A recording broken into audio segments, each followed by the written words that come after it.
Everyday life's happening. Some days are more eventful. Others, living protected with insurance you can depend on changes your life for the better. We insure the people and things you care about. Not Agency. We'll help you find the right coverage so when life happens, you have the right insurance protection for your family and business. When life happens, live protected. Non-agency for all your insurance needs.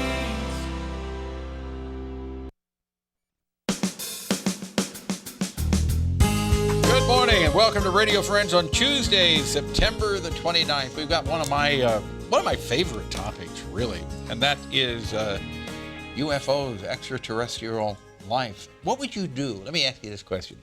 What would you do if you had an extra $100 million? Well, there's a guy in Russia who's got an extra $100 million, and he's going to try to find other life out there in the universe somewhere. Bill Wickersham is with us. Good to have you here, Bill. Thank you very much. I read about this in the paper some time ago. There's a Russian gentleman who is so convinced that we are not alone in the universe that he is committing $100 million to do what? Well, first let me go back and tell you a little bit about him. Okay. His name is Yuri Milner, and he has homes in both Moscow and Northern California. Okay. And he's a billionaire who was a venture capitalist who made his money on Facebook, Twitter, Groupon, that sort of thing. And he started what is called Digital Sky Technologies. Mm-hmm. So he's a heavy hitter in the high tech and has at least $1 billion. Okay. You know, they never so know 100 exactly. million, that's a drop in the bucket to him. That's right. And so what he did was to meet with Stephen Hawking at the Royal Society in London a couple of months ago and declare that he was giving $100 million to the University of California, Berkeley's Search for Extraterrestrial Intelligence Research Center with a project called Project Listen. And Project Listen will attempt to find radio transmissions from outer space from other off-planet folks. So he is giving this money to the University of California. Yes. To try to find living transmissions, live transmissions. In other words, first contact, first radio contact, and we'll get to why I think this is a bit off base in a little bit. Why do you think it's off base? Well, there's an assumption on the part of the SETI group, and also by, you remember we talked about Library of Congress and right. and NASA, et cetera, that there's never been any contact. If your goal is first contact with folks out there, and you have generals and admirals and scientists saying that we've already had contact over and over and over, I mean, I think they should have a little conference before they spend all that money with people like Stanton Friedman and Stephen Greer, Stephen Bassett, the folks, the scholars who are in the UFO field. But by the way, I'm not opposed. I'm glad he's doing it. I know. But I also was reading in the paper, I think it's SETI, right? SETI. SETI. Search for Extraterrestrial Intelligence. Okay. They are asking people to donate computer time or internet time. You can sign up for this and say, I will do an hour a day or 2 hours a day and let my computer search for intelligent radio signals, correct? That's my understanding, but I really don't know enough about that except to know that they're going to include those folks, at least 9 million of them, in this project. Now, how it works, I'm not sure. Don't you think if just an ordinary person, heard some intelligent life radio signals coming from out there, it would be pretty hard to debunk that, wouldn't it?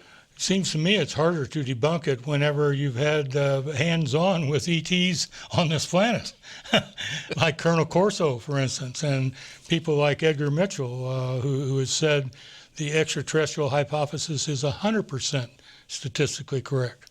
He has no doubt in his mind.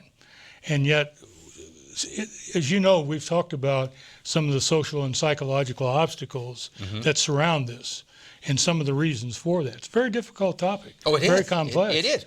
But the Vatican itself is preparing. Well, something. they're just like the Library of Congress and NASA and the SETI group and the Vatican are all asking questions. Well, so far, Milner has not asked these questions.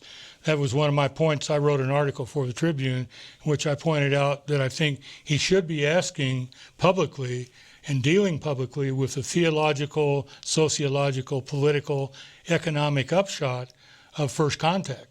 That's a good thing to do, whether you believe we've had contact or not. That kind of thinking is required, and it will differ. But every research course I ever took, Paul, you go to the best available evidence that you can find. And whether it may be oral transmission, it may be witness testimony, etc., and it may be wrong. But you start there and eliminate that. We have not done that seriously with the Congress or the United Nations or anybody else on this topic. And it is kind of hard to understand, at least in my mind, when you have professional airline pilots, you have professional military people, you have astronauts who all claim to have seen something that cannot be explained. And then you have people on the street by the thousands who have seen strange objects in the sky. And historically, we've had a threat system via the CIA and the military where you were required to sign a non-disclosure statement if you saw it, and if you violated that, you were subject to 10 years in prison, loss of all benefits, and on sometimes, like I mentioned, the Whiteman Air Force Base case, sub rosa threats to an airman's family. But we don't have that anymore, do we? Don't know. Oh, okay. Well, if you're interested in this subject, and Bill, you had so much written down here that we didn't even touch on. But where's the best place that people can go if they want to read more about this? I suggest that they go first off to www.citizenhearing.org. Mm-hmm. And by doing that, they will be able to see some of the top scientists and others who testified before 6 members of Congress in 2013 regarding the UFO phenomenon. Leslie Kean's book, and I'm blocking on the title, but the first part of it is UFO, and I think it says generals, public officials, and others go on the record. I'm sorry I don't have the exact name, but her name is Leslie, Keane. Okay. But above all, I would suggest people simply go and Google I Know What I Saw YouTube. You will get a 90 minutes of testimony by the very kind of people I'm talking about. Okay. All right, Bill Wickersham, thank you so much for coming back. I didn't talk to you for hours. Likewise. All right. Love to. Tomorrow, Life Science Center will be on. Bill, thank you so much for coming by. Pleasure having you here. Our program directed by Travis McMillan, Reynolds Journalism Institute. Audio is Pat Akers from KBIA. Our flow director, Kevin Casson. And our assistant producer and guest coordinator, Uncle James Mauser. Something you'd like to hear or see? Drop me an email, pepperp@missouri.edu. Bye-bye.